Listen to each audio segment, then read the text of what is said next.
Hello दोस्तों, आपका स्वागत है फिर से एक नई वीडियो में। दोस्तों, ये रणनीति बहुत ही सटीक है और काफ़ी रिसर्च करके ये रणनीति बनाया गया है। तो वीडियो को पूरे अंत तक जरूर देखिएगा, ये आपके लिए बहुत ही सटीक रणनीति है। दोस्तों, आपको एक वीडियो और भी पहले दिया गया है ग्रुप डी का, उसमें सारे क्वालिफिकेशन से लेकर सिलेबस तक है।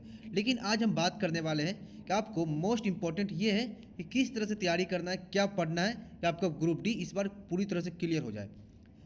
क्वालिफिकेशन की बात करते हैं तो क्वालिफिकेशन 10th पास चाहिए इसमें, या फिर आईटीआई हो या फिर एनएससी, मतलब तीनों में से कोई एक होना चाहिए।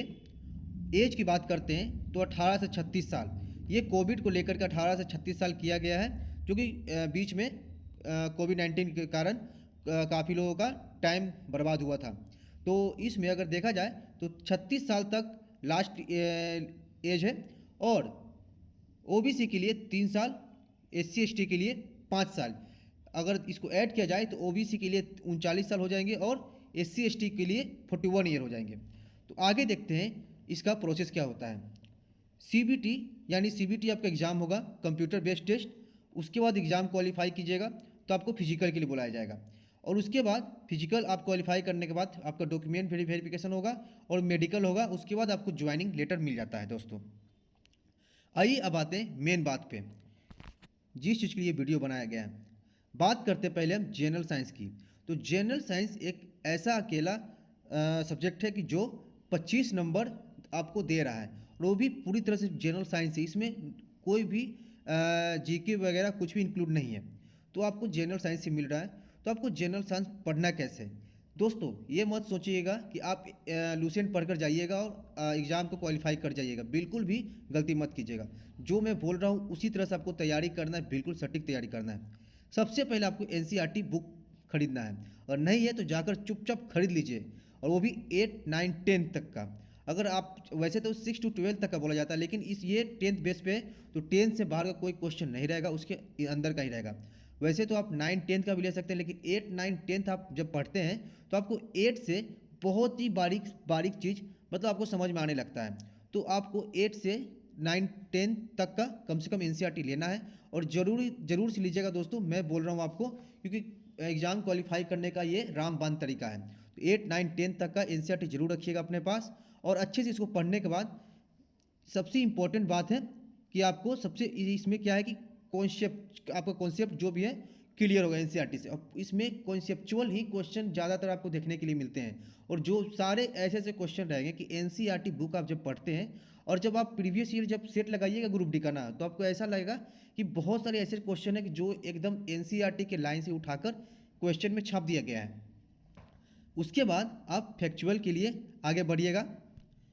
फैक्चुअल आपको पढ़ना है तो लूसेंट उठाइएगा। सबसे पहले आपको एनसीईआरटी पूरा कॉन्सेप्ट आपका क्लियर होना चाहिए, उसके बाद ही लूसेंट उठाना आपको, या फिर कोई और बुक जो आपको पढ़ने में आसान लगे, जिसका लैंग्वेज बहुत ही आसान हो, तो उसको उठाइएगा। लूसेंट नॉर्मली लोग पढ़ते हैं, तो आप लूसेंट पढ़ सकते हैं। और उसके बाद दोस्तों, आपको मेन इंपॉर्टेंट यही है कि all railway exam previous year solved paper, जो भी मतलब पिछले कुछ सालों में, 7-8 सालों में, 6 सालों में जो भी रेलवे का एग्ज़ाम हुआ है पहले का, वो सब लेना है प्रीवियस ईयर वाला। वो भी ज़्यादा पुराना नहीं लेना है कि मतलब 20 साल, 18 साल, 15 साल ऐसा वाला नहीं। कम से कम 7 साल, 8 साल, 6 साल ये हो, उस टाइप का लेना आपको। जितना भी टीसीएस वालों ने एग्ज़ाम करा रखा है वो आपको एकदम उठा लेना है साइंस का, और उसको पूरी तरह से पढ़ जाइएगा, तो आपको सब चीज़ समझ में आएगा, सिलेबस और पैटर्न सब कुछ आप समझ जाइएगा इसको पढ़िएगा तो। अब बात करते हैं मैथ में। तो दोस्तों, मैथ के लिए सबसे पहले मैं बोलूँगा, आप ये मत देखिएगा कौन से चैप्टर्स कितने क्वेश्चन आ रहे हैं, क्या आ रहे हैं, एकदम अभी भूल जाइए। सबसे पहले आप सिलेबस को अपने कंप्लीट कीजिए। मैथ का आपका सिलेबस पूरी तरह से कंप्लीट होना चाहिए, क्योंकि मैथ में ऐसा चीज़ है कि किसी चैप्टर से भी कुछ भी क्वेश्चन 2, 3 या 4, 5 आ जाते हैं, ऐसा होता है। लेकिन इसके बाद आप जब अच्छे से सिलेबस कंप्लीट करते हैं, तो मैंने ये टॉपिक लिखा है, इन सब टॉपिक पे ज़्यादा ध्यान कीजिएगा, क्योंकि इन सब टॉपिक से क्वेश्चन बहुत बनते हैं ग्रुप डी में। जैसे number system, profit and loss, CI SI, percentage, ratio, LCM HCF, time and distance, ये सब आप एक बार देख लीजिएगा अच्छे से। एवरेज एज, और सबसे ज़रूरी है स्टैटिस्टिक को आपको बहुत ही अच्छे से पढ़ना है। उसके बाद ट्रिगोनोमेट्री, अलजेब्रा, DI को एकदम बिल्कुल नहीं छोड़ना है, एकदम इग्नोर नहीं करना है, ये सब पढ़ना है। उसके बाद ज्योमेट्री मेंस्ट्रुएशन के ऊपर आप लास्ट में ध्यान दीजिएगा। लेकिन अरिथमेटिक का पूरा पोर्शन अच्छे से पढ़ना है, और कुछ कुछ एडवांस का पोर्शन है कि जो भी आपको अच्छे से पढ़ना है। और मैंने जितना भी यहाँ पे लिख रखा है इन सबको आपको अच्छे से पढ़ना है, एकदम क्लियर करके, क्योंकि इन सब से क्वेश्चन आने ही आने हैं दोस्तों, वो भी एक नहीं, दो दो तीन तीन आते हैं, भर भर के क्वेश्चन आते हैं इन सबसे।